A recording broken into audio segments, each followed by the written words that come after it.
I'm Chris, And I'm Kiley. And this is Redefining Resilience, where we explore what it means to build a resilient lifestyle so you can thrive in any and every situation. This is the story of a girl. With that, let me introduce Haley. Hi, guys. How we doing? My name is Haley Sutcliffe. I'm here with Kiley doing some podcasting today. Yeah, so we have Haley filling in again for Chris. He is slaving away at the new office, which we so much appreciate.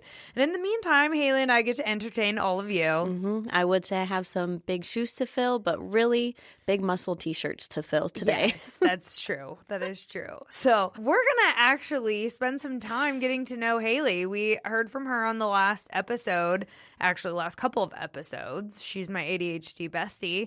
And I want you guys to meet her because she is one of our coaches. She's going to be working with a lot of potentially you or people you know or Odyssey followers in general. So I think it's time we get to know Haley and why she's at Odyssey Resilience. You ready? I am ready. Are you ready? I'm ready. I don't know what this is about to be, but I know it's going to be fun. And hilarious. Always. So... All right, so let me first start by asking you a really important question. Why did you want to become a resilience coach? Oh my gosh, mainly because I wouldn't be where I am today if I didn't have coaches in my life. You know, I own my own lash studio right now, and I was talking to one of the hairstylists in my building the other day, and she was like, man, I just love listening to you talk sometimes because you sound so much older for your age. And I said, well, it's really just the mentorship that I've had and the different life experiences and adversity that I've faced. I believe everyone has a certain amount of trauma in their life, and you have to have just the right amount to either be successful or go down the wrong path. I had just enough trauma to allow me to have that adversity to grow. Yeah. And now I want to help others do the same thing. Well, and Haley does my lashes, and this whole thing started because I would come in, spend an hour with her every 2 weeks, and I'm like, Haley, you're a coach. We'd talk about personal development for like the entire duration of the time I'm sitting there, and it was very obvious that she was just as into personal development as I was, and I'm like, we have to do something with this. This is... You have too much power and too much potential impact to make on the rest of the world.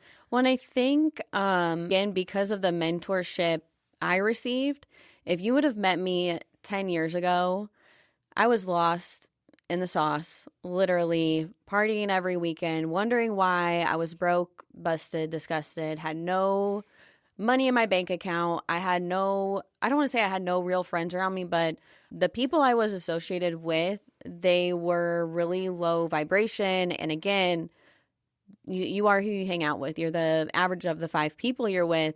I was with so many people that were following that path that I thought that's what everybody was doing. And then when I met my mentor at the time, Darren Gibson, I was like floored. I could have cried the first time I met him because I was like, man, this whole time I thought everybody partied every weekend. I thought everybody went out and drank after their serving shifts. I thought that was life. And then when the veil was lifted, I was like, oh my God, there's people that read every day. There's people that are trying to help other people and not to get something out of them, but to truly help them find who they are. That changed the course of my life forever because it felt so good when I got to help my first person, and the dopamine that I got from that and seeing people get what they want. I was like, wow, I want to do this for forever. Yeah. And now I can. I know. I just got chills because it took me to the place where I go every time I get to help somebody and see their success come to life. And it truly is so rewarding. And I absolutely knew that we had to have you on board because everything you were saying, it was like you say the same things I say, but slightly different. And you come from a different perspective. You have different experience, but we're on the same page with just about everything and our mindset. And I love how you look at the adversity that you faced in your life and use it to fuel you to become stronger and more strategic and more grateful for the life that you have today. You know, I remember working out with my friend Tier. Shout out to Tier, T. Edwards. I was working out with him one day, and, you know, he's a trainer. He's going to push me beyond where I think I can go. And he knew I had some stuff going on with my mom, and we were doing leg press, and he was like, I need 3 more. And I'm sitting there like about to cry. I'm like, I can't. And he's like, think about what's going on with you and your mom and use that. And I literally started crying on the leg press machine, looking crazy. But I finished my workout with the strongest I think I ever have, because I use that emotion to push myself through. And I think, you know, as a coach, that's what we're doing with people every day, just with their mindset instead of their muscles. So from your perspective, why do people need resilience? Oh my gosh. Because there's not a day, literally I can't think of a day in my life that has gone by where something hasn't gone wrong. And when I say that, it could be your belt loop gets stuck on the door as you're walking out and you're frustrated, or you're already running late to work and you hit a red light. There's always going to be things that are going wrong. And we all know that person out there that they're always in a bad mood. They always have something weighing them down, because they're choosing to hold on to the minor inconveniences of their life instead of focusing on, oh, maybe that stopped me from getting in a car accident later. Like, we're redirected all the time, and resilience is what we need in life to push through our adversity, to push through our problems, and to have a positive outlook, because things are not always going to be perfect. There are going to be times that we're struggling, but with resilience, we can push through those things and not be bitter. We get better, not bitter. Yes. That's the plan, right? Yes. Especially, I have a 3-year-old, almost 4-year-old. I know in the last episode I kept saying 4 because I'm trying to prepare myself mentally. But I have a 3-year-old. If I wasn't as developed now with my mindset, I think I would still have postpartum depression. I think I would still be struggling in everyday life, because the girl throws Play-Doh at me, jumps on the couch when I tell her not to, breaks into the fridge constantly, and leaves the door open, and we don't know till we hear the little beep, beep. Okay, I have to be resilient for my family's sake and for the next generation of my family's sake. It is not even a question. It is a necessity in today's life and our world. I think everybody needs access to what we offer, even if they can't, right now find the funds for coaching.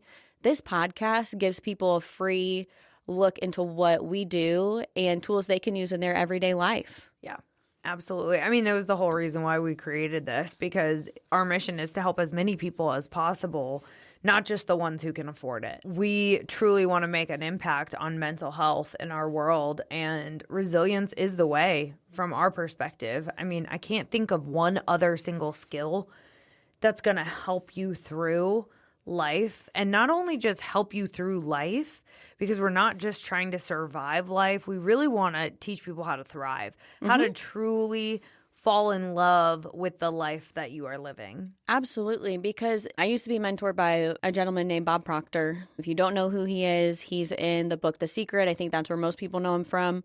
He was mentored by Earl Nightingale, who was mentored by Napoleon Hill. So kind of a trickle down of some of the greatest, personal development teachers we know. He had told me that, a lot of people talk about money. Well, it's the number one thing people think about we don't talk about. And he said, if you really truly believe that money is not important, then quit your job. Money is important. But a lot of people, including my family, my parents, have always said, money is bad. You don't want to have a whole bunch of money, but it's not about making money. it's about the things that you can do with your money. So for me personally, my perception was shifted. And when I started getting into personal development, a lot of people were talking about me like in a negative way because they didn't understand the growth that I was going through. And they assumed that because I was changing and I was kind of, not hanging out with those same people anymore, I was posting differently. And to them, it looked like really cringe that I was posting about, at the time I was doing network marketing, which I know a lot of people have negative perceptions of.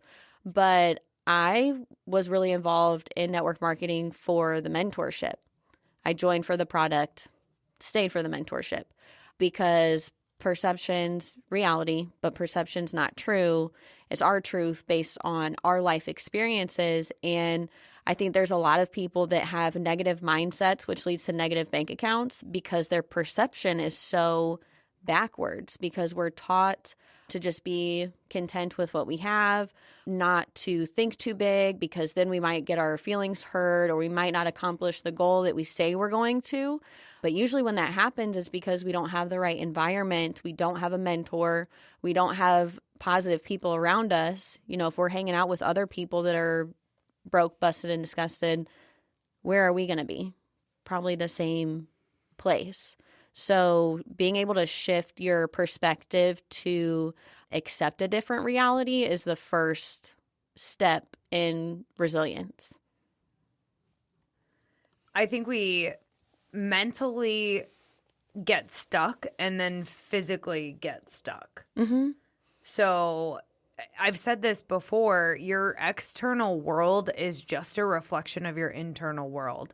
Mm-hmm. If you want your external world to look different, you have to start working on your mindset and your resilience and what's going on between your ears.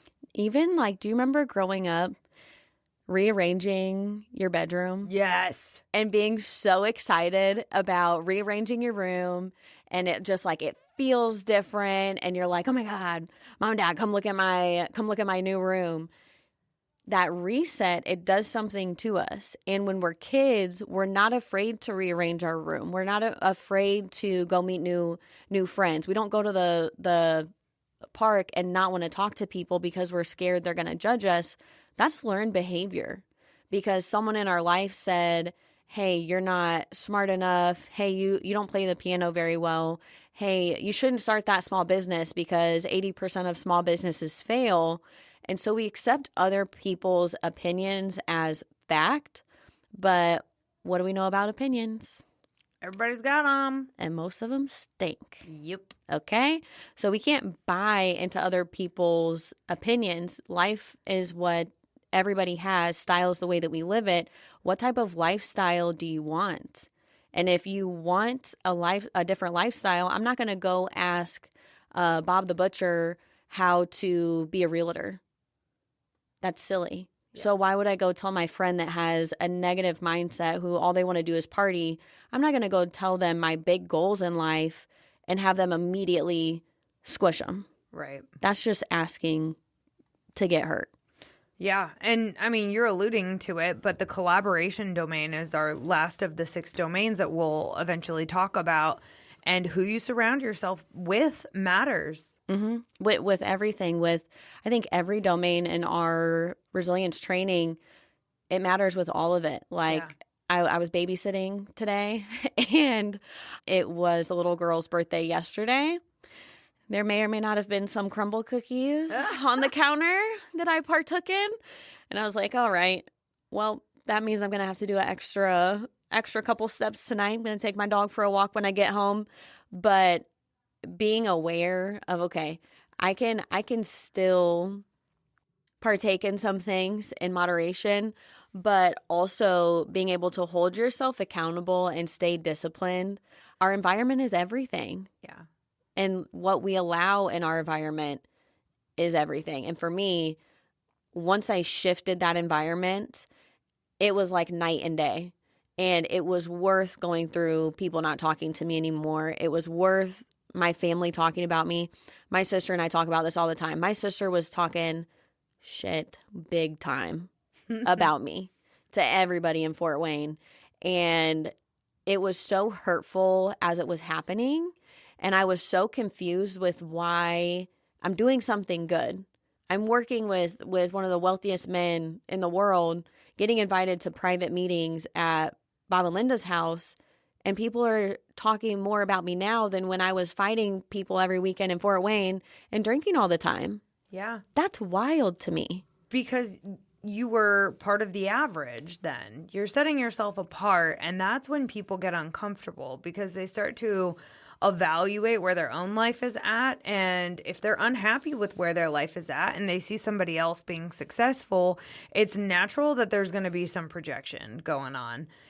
And at the end of the day, we are not responsible for other people's feelings about us. And if we are responsible for our own feelings, our own life, and our own outcomes, we cannot care what other people think. Mm-hmm. And the sooner you realize that, I think the faster you can carry out your own vision because you're less concerned about other people's opinions of how you're executing your life. Yeah. At the end of the day, they're in charge of their own body and their own results. Yeah. They're in charge of their own life. And people that try to make you feel guilty for being successful. There's people that are going to try to make you feel guilty for getting your health in check. There's going to be people that make you feel guilty because they're mad that they don't want to do the work that you're doing. They take it as a insult because they're insecure. Oh, yeah. I'm not going to feel bad for you if you're constantly telling me that you're not feeling good, your joints hurt, you're overweight, and your face is breaking out. And then every time I see you, you're eating pizza and sitting on the couch. And drinking beer. Yeah, it doesn't match up. And I think that's what some people are afraid of, judgment from other people. But when you understand that most people are thinking about themselves, like Absolutely. when you're in elementary school or middle school and you had to get up and give a presentation and you're freaking out, everybody else in class, as you're up giving your presentation, they're sitting there freaking out about their turn. Yep. They're not even paying attention to what you're saying up there. They're like, crap, is the teacher going to call my name next? They're so worried about themselves. And in adulthood, it's the same thing. For the most part, people are so involved in their own world and their own problems and their own things that they have going on. Why would you even assume that people are thinking about you? Everyone is so focused on themselves. It's so hard for anyone to focus on anything outside of their own brain, you know? So you've alluded to the resilience in your life showing up from like a friend group perspective and mentorship. So collaboration clearly has been big for you in your life from a resilience standpoint. How else has resilience showed up for you in your life? Oh my gosh. So many ways. I've done every job you can think of. Like literally, I did construction when I was in high school. I did asbestos removal, worked at Pizza Hut, Sonic, all the typical high school things. Then got into the medical field and worked at a psychiatric clinic for 2 years, which had an amazing experience. But during that time, I went through so much with my home life. So my mom is an alcoholic and has been since I was about 14 or 15.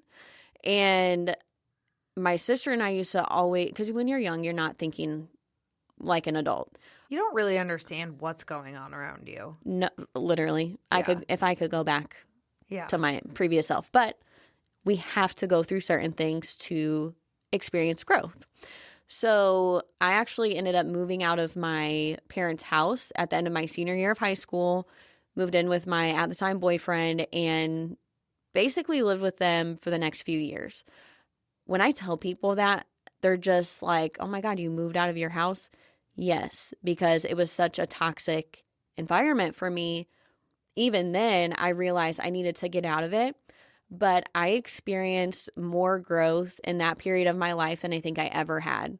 My sister also had a stroke when she was 20, when I was 18. And I remember I was a full-time student at Ivy Tech finishing up my medical assisting degree. I had 3 jobs, and I was going to stay with my sister at the hospital pretty much every night. That was super difficult, but I look back on that time and I'm so grateful for it because even just the little things, like I know how to do a lot of stuff by myself. I have some friends that are in their 30s now, and they don't know how to do some paperwork for themselves. They don't know what they need to go to the BMV to get their license renewed. They don't know how to flip a breaker box. Oh my gosh. So I had to learn how to do a lot of things. I don't want to say that my parents were bad parents because I love my dad more than anything. He's an amazing man. But going through those tough times and things that other people were not experiencing, that my peers were not experiencing, that was at the time a really uncomfortable feeling for me. But I had some really great friends. The problem was I didn't accept their collaboration.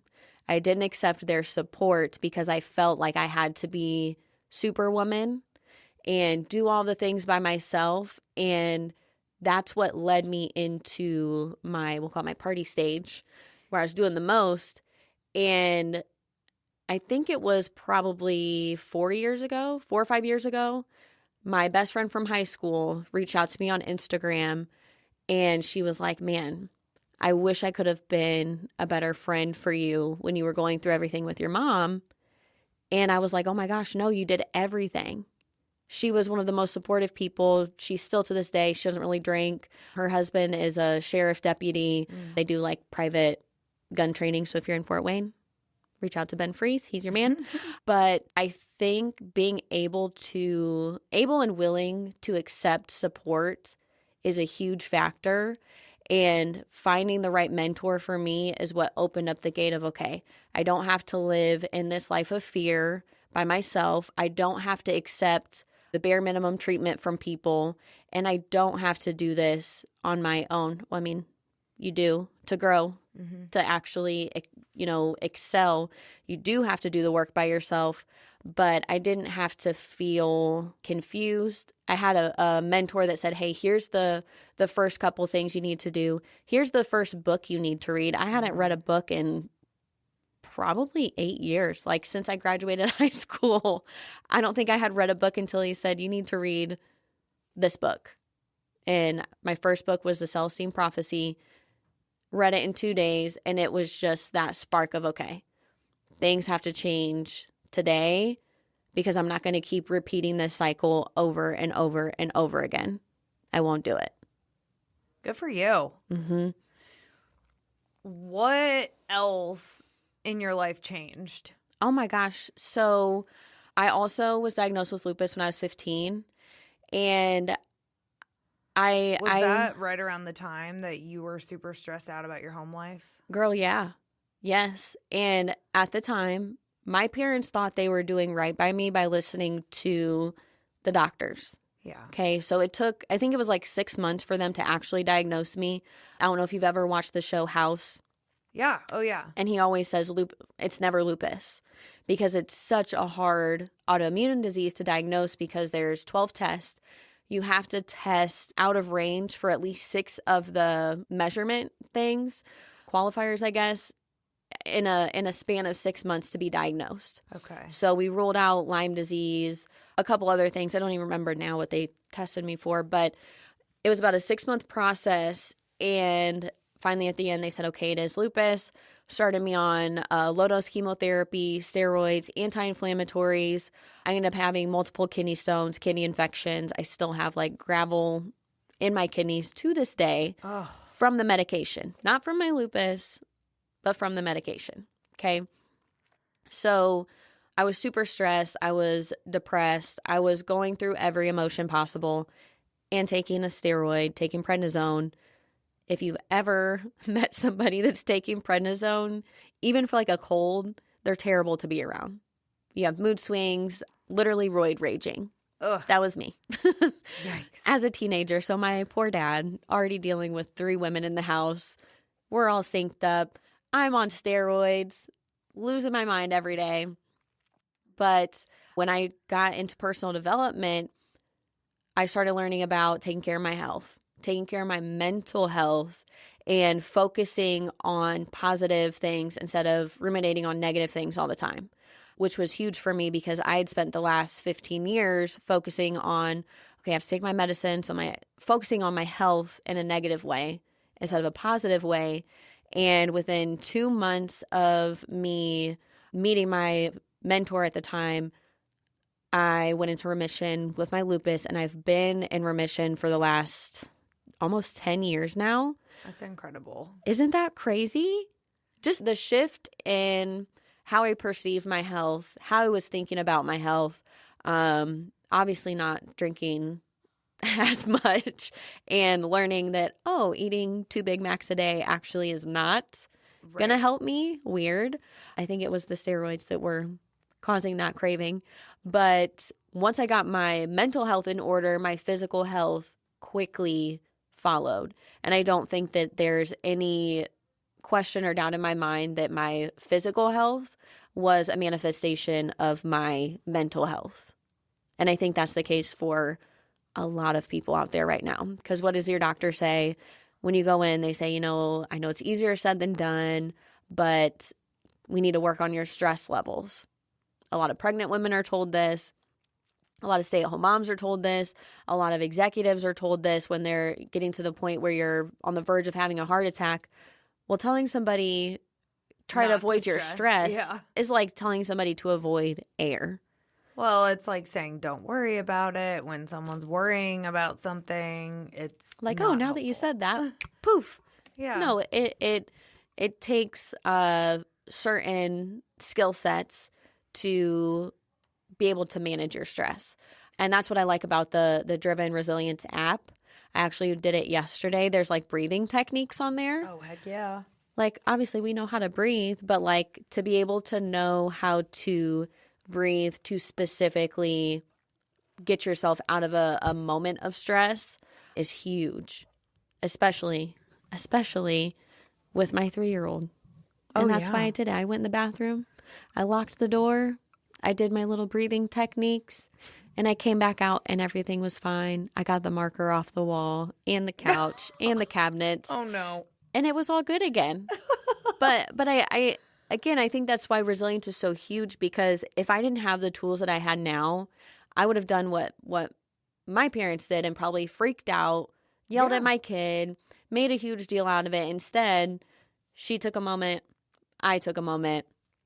We met back in the middle, and I taught her how to use a magic eraser. Thank God for those things. But it's true. These tools actually work. They make a difference, but they're only helpful if they're actually used. Right.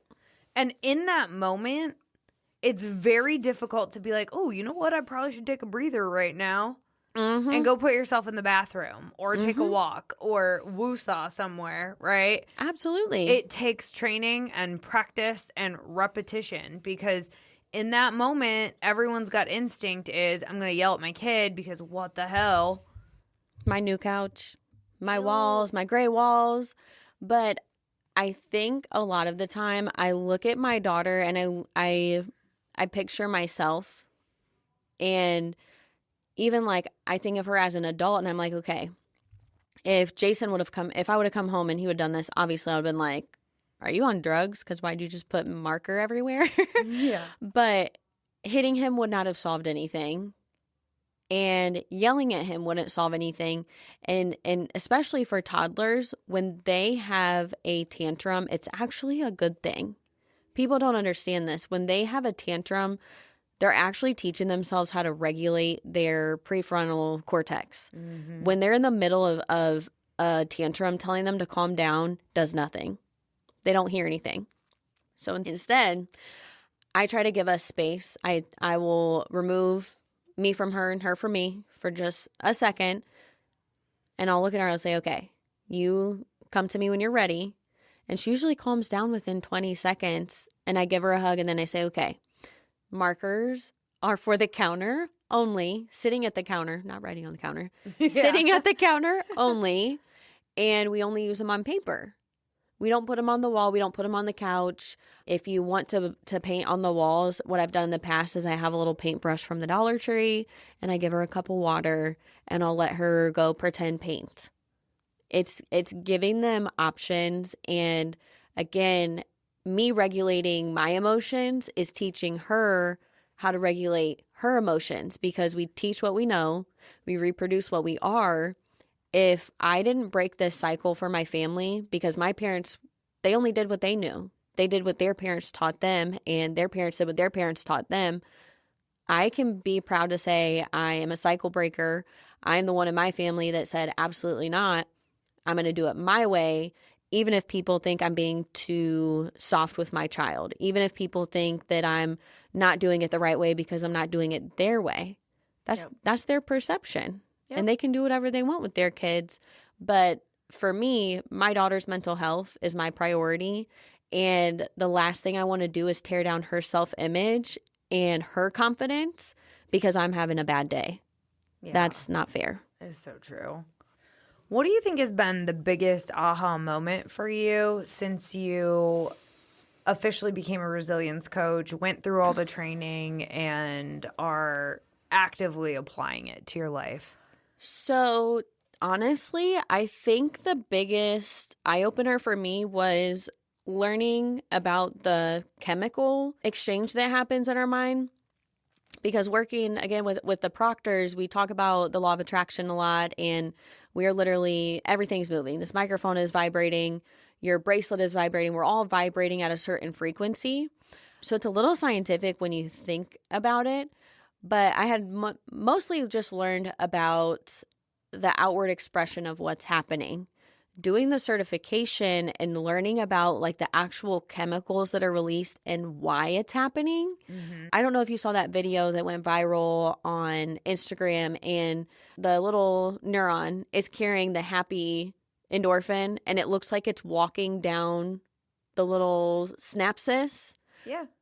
Blew my mind. Uh-huh. So then when I'm taking the certification course, I'm like, oh my gosh, it's literally one step to the next step to the next step. But we can be addicted to whatever our brain is used to experiencing. For me, I was addicted to trauma and drama at one point in my life. I loved it. Well, I hated it, but I was emotionally attached to it because it was familiar. Right. I was going to say, I don't know if you actively and consciously were loving it. You probably just were attracted to that pattern because it was a known pattern. Mm-hmm. And that's like with most people. Yeah. You know, if you think about it, if you're always dating the wrong kind of guy or the wrong kind of gal, it's because that's a familiar pattern to you. And until you recognize that that pattern isn't serving you anymore, you won't change it. Mm-hmm. And I don't know, you know, if you believe in God or the universe, but I always say God puts mistakes in front of us so that we can learn from them. Mm-hmm. Unless you learn from the mistake, he's going to continue to put the same mistakes in your path. Well, yeah, if I'm praying to God or the universe and saying, hey, like I really, when I was pregnant with Amara, I actually kept a notebook like this. I kept a journal of when I was pregnant and what I was feeling and my emotions. And I found it sometime last summer. And on one of the pages I was writing, I was like, I hope that I am able to give you a different experience of what I experienced with my mom. I hope that I can be patient. I hope that I can, be more willing to be flexible. I asked for those things. So then when my daughter colors on the walls and the couch, God's giving me the opportunity to be patient. God's giving me the opportunity to be less aggressive. God's giving me the opportunity to follow through with that request. And if my perception was still, why me? Then I would have freaked out. But because I was able to shift that perception and say, okay, I asked for this. I asked to have the opportunity to be patient.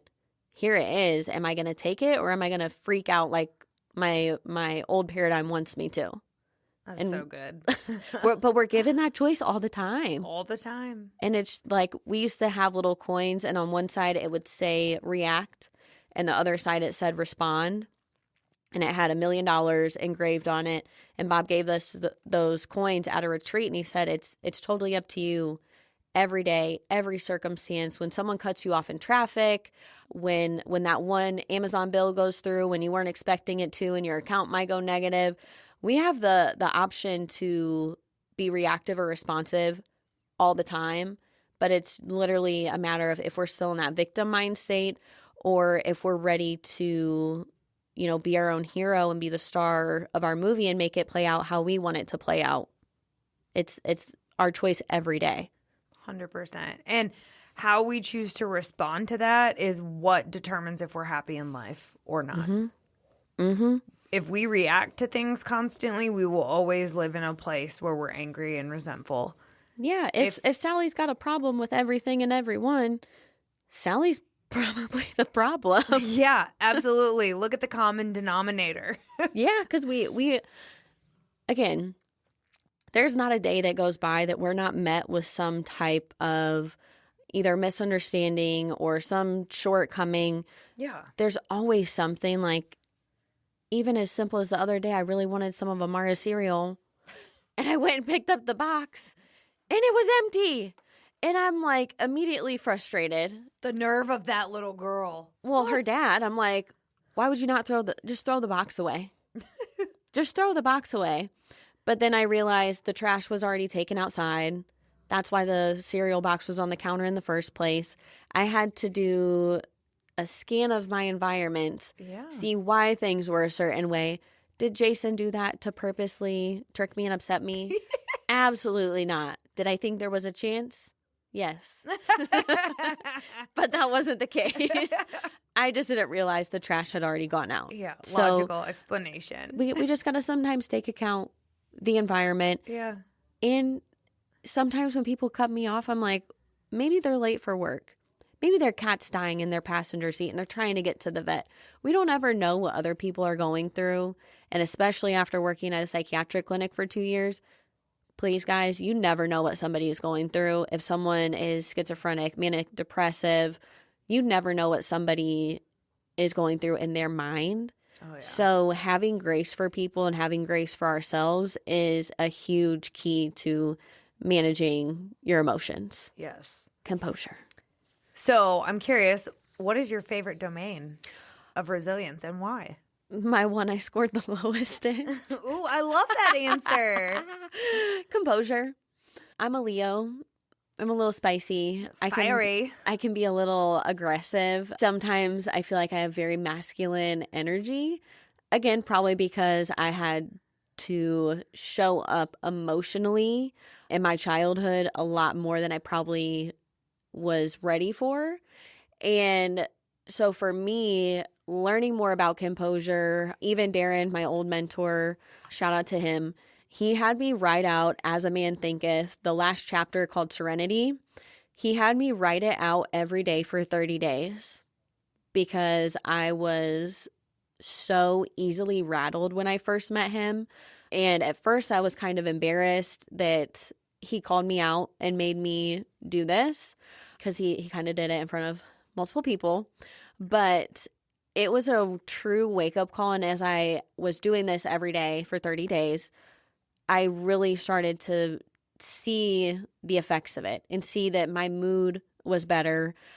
And so I think now that I'm fully back into personal development, being able to evaluate where I'm at and use that to know where I need to go has been huge for me. So that's been my biggest thing. I even have I found the 7 spiritual laws of success. Mm-hmm. I started carrying it with me. Yes. So if there is a time or a moment where I'm feeling a little outside myself, I can take a moment to regroup, maybe just read a page and kind of ground myself. I love that. Yeah. So from a day-to-day basis, what are some of the things that you do to work on your resilience? Oh, man, a lot.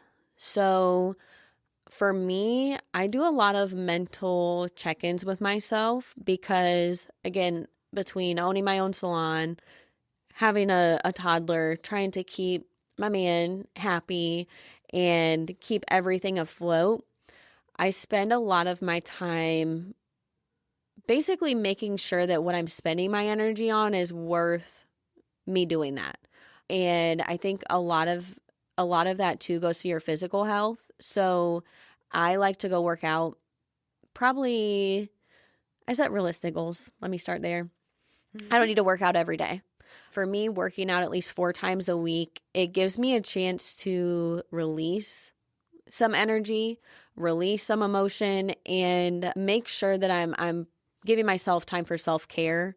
I think there's a lot of people right now, especially with the state of our economy and just the general energy that we're all experiencing, it would be easy to give in to stress and doubt and worry and fear. So for me, just finding the balance of I'm going to take an extra long shower today. I'm going to work out if I can, even taking my daughter for a quick walk with the dog. We played bubbles last night outside on our patio for like 20 minutes. Just trying to find the joy in the little things and do things purposefully that make me happy, I think is a really big part of it. I give myself the blessing of choosing to do the things that I want to do. It sounds like a lot of mindfulness. Absolutely. Absolutely. Which is part of composure. So it makes sense. Your favorite domain. Yes. I mean, it has to be. I used to be a little crazy.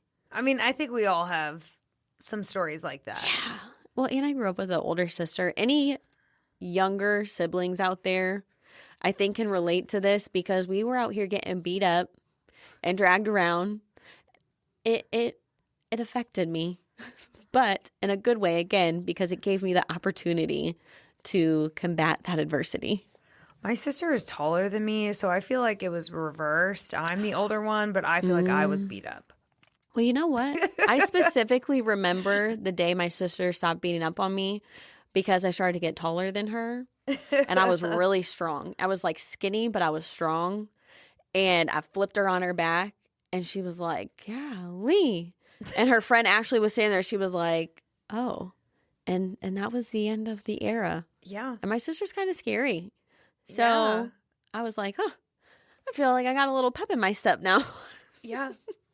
Yeah, I get it. Well, is there anything else that we haven't talked about already that you'd like to share with people or that you want to leave them with? Yeah, I also have a dog. His name's LeBron James. And Where did you come up with that name? Jason, of course. But I couldn't leave my dog out of there. I think of him a lot, actually, because Jason always jokes around that he went from the pen to the penthouse. And he's a good representation of resilience. When we first adopted him, we really got him because when we were walking past all the dogs in the shelter, he's the only one that didn't bark, didn't show any sign of engagement at all. And I was like, I want this one. He's going to be quiet. He's going to be chill. Turns out he was just really depressed. Yes. So he had been in the shelter for like 6 months.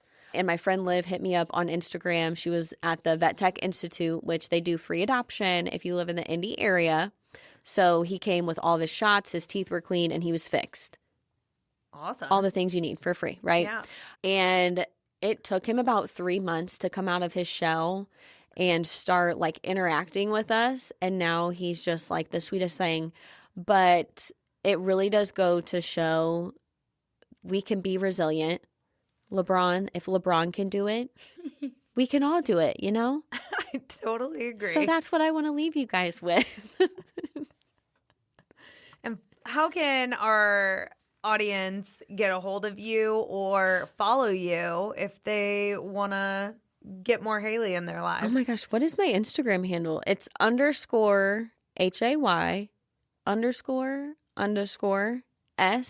So hey, S on Instagram, and then honestly through the Odyssey Instagram as well. Yep. You guys will find me there or my lash studio. If you guys want to check me out, I am Lash and Brow. I'm on Allisonville Road. So if you're in the Fishers Carmel area, I'm your girl. Yeah. For now. For now. For now, until this carpal tunnel or coaching gets me. That's right.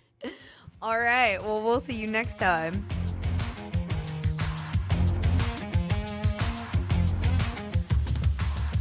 Thanks for listening to Redefining Resilience. To learn more about building your mental and physical readiness, check out odysseyresilience.org. And follow us on Instagram, LinkedIn, and TikTok.